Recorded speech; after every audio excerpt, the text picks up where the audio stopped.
The markets have opened 0.5% higher, 51 up on the Nifty. It's turning out to be a session where we are seeing some amount of consolidation really for the markets. Well, the Nifty is still holding up in the green. We have a lot of heavyweights which are pressurizing the Nifty. The market is doing pretty okay. We're up about 19 points on the Nifty. On the mid-cap screen, as we've been saying, there's been clear underperformance. The advance decline ratio, very negative.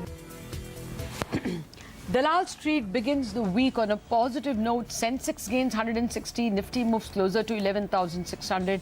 IT stocks lead with gains, even though consumption stocks take a hit. Infosys clocks its biggest one-day gain in 2 years after outpacing TCS on growth in the first quarter.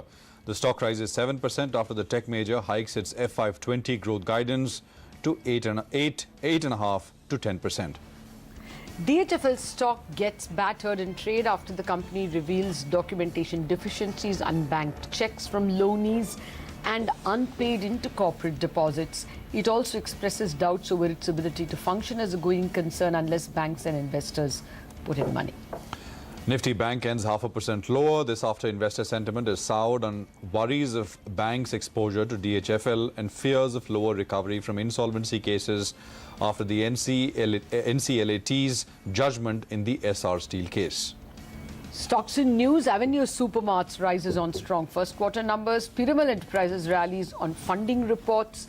Sun Pharma ends in the green after brokerage upgrades. However, Future Enterprises loses after the Directorate of Revenue Intelligence arrests its CFO for allegedly evading customs duty. Well, those were the top 5 headlines from Dalal Street. Hello and welcome to Markets Today Talk Back, the show where we tell you what happened in those 6 hours of trading in just 5 headlines. I'm Lata Venkatesh, with me my colleague Prashant Nair. Hi Prashant. Lata, hi. Over the next 30 minutes, we will take you through what happened in terms of trade today. And of course, we'll take your questions as always. And to answer your questions, we have Prakash Diwan right here in our studios.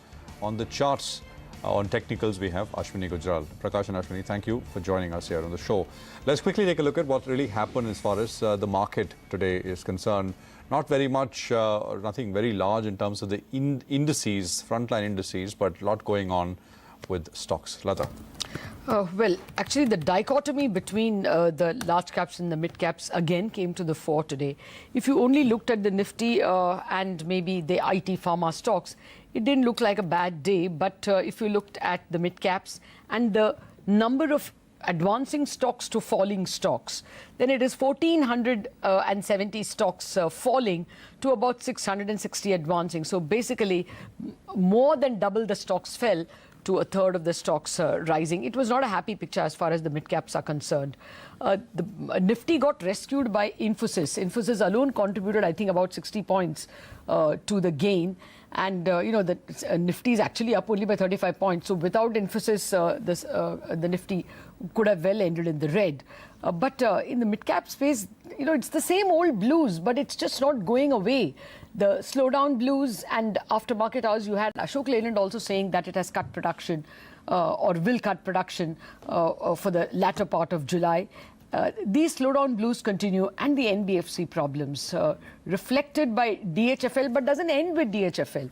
It just pervades and gives more fodder to the slowdown problem. So although you had a low WPI wholesale price index number and bond yields softened, all this is not translating into any encouragement for the broad markets.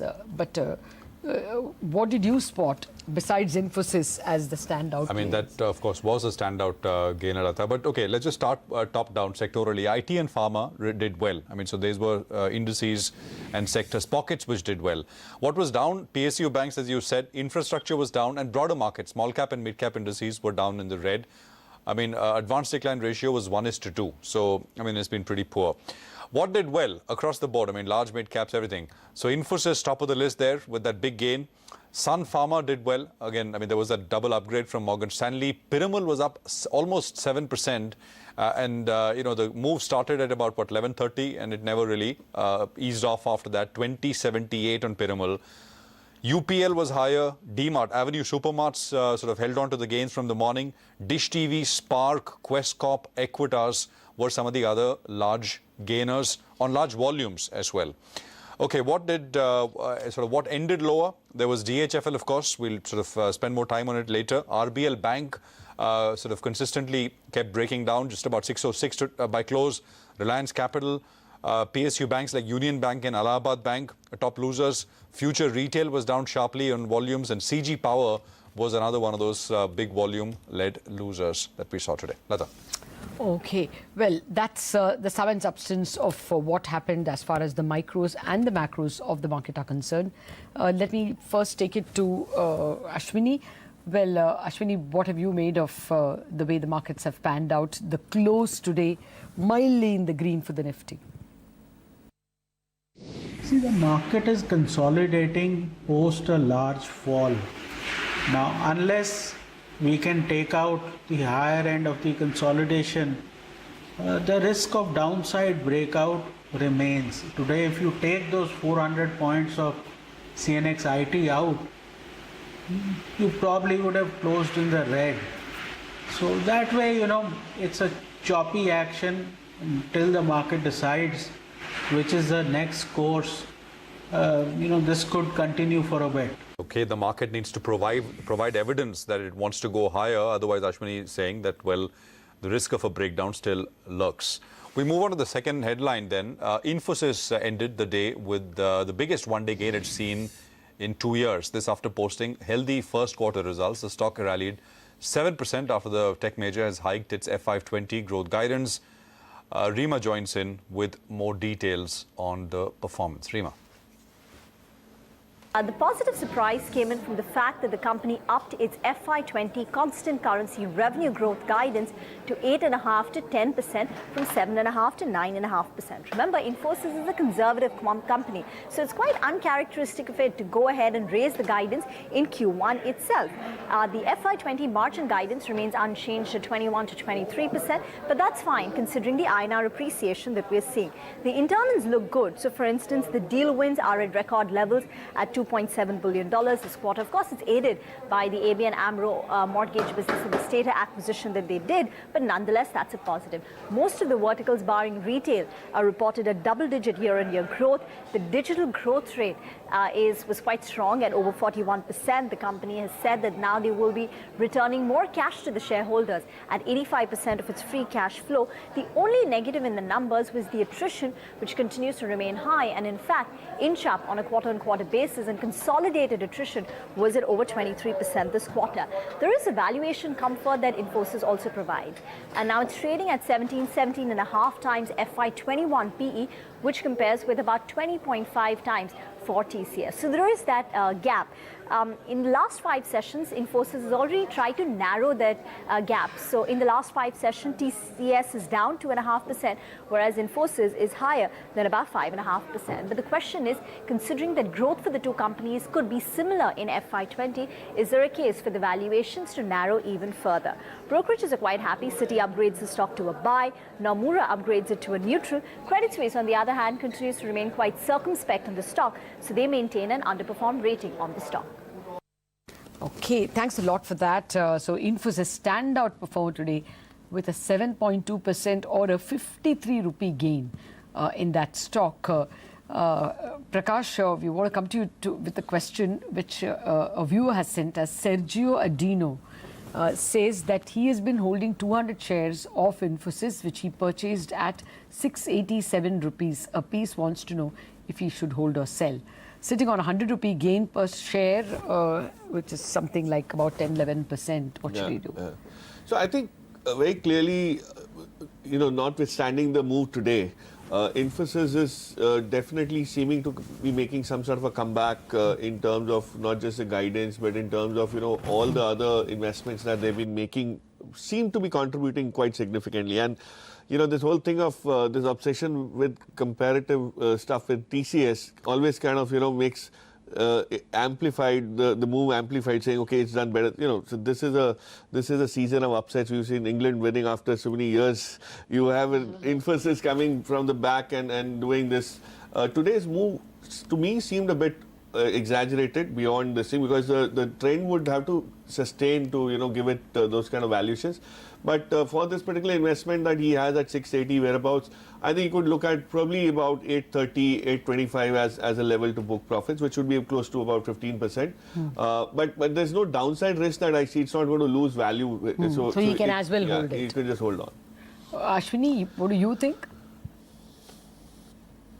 Well, that seems likely, because the IT index went down to its 200-day moving average and today started with a gap. So it could outperform at least the Bank Nifty and the Nifty. So that way, on days when there is good news, the IT index is likely to do well. Okay, Ashwini, thanks for that. Well, we move on to the third story then. Investors punished the debt-laden DHFL stock after the company reported a 2,200 crore rupee loss in the first quarter. But it was not the earnings alone that ruffled feathers amongst investors. The company revealed documentation deficiencies, unbanked checks from loanees and unpaid intercorporate deposits. Lata has, of course, been looking at all of this, the notes to accounts, along with the results, which essentially raises more questions than they answer. Lata. Okay. A series of questions that are revealed in the notes to accounts. The Cobra Post website had made some allegations. The statutory auditors were, chartered accountants were asked to, dig into it. They said that some of the end use was not monitored. The company says they wrote to the borrowers, but the borrowers have not yet replied. Now, we don't know how much money is at stake. We don't know how many ICDs have not been paid properly or when they will come. The company says that 4,000 crores is due from the intercorporate deposits, and it says that another 1,000 crores has been rolled over as short-term debt.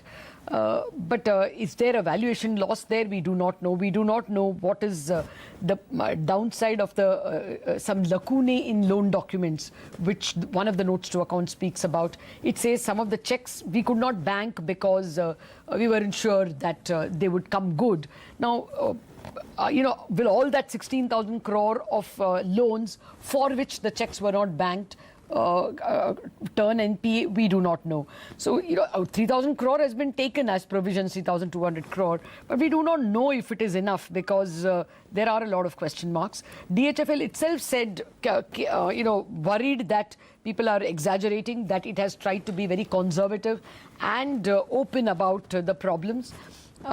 And that it has paid 41,800 since last September, 41,800 crore since last September, whenever the loans matured. But the street is only worrying, why didn't the auditors sign it? When will they sign it? And, what is the actual money amount of all the problems and caveats that are pointed out? And the statement, which is, obvious but still hurting, that the company can continue as a going concern only if banks and investors invest. We all know that that is the truth, but when the company puts it that way, it certainly, worried investors. We know that bankers have called for a meeting. This is a CNBC-TV18 exclusive. Ritu Singh reported that there is a meeting of all creditors, mutual funds, etc., and they are hoping to be presented with a resolution plan on July 19. But we wait and watch. Absolutely. Let's just get a quick word in from Ashwini. Ashwini, we've been getting regular queries on DHFL, even though the price has been collapsing, and today we saw a 30% fall. In a way, story over, or how would you assess it? Only $40 left now. So anybody who hasn't gotten the message, I hope gets the message fast, because the way now it's accelerating, chances are that a lot of people are heading for the door. Anything that's fallen 95, 98%, I don't think there is great hope. Okay, Prakash, we'll come back to you for the next headline where we will be discussing all financials. For the moment, it's a break, but stay tuned. As I said, our experts are going to continue to be with us to answer all your questions. We're back in a jiffy.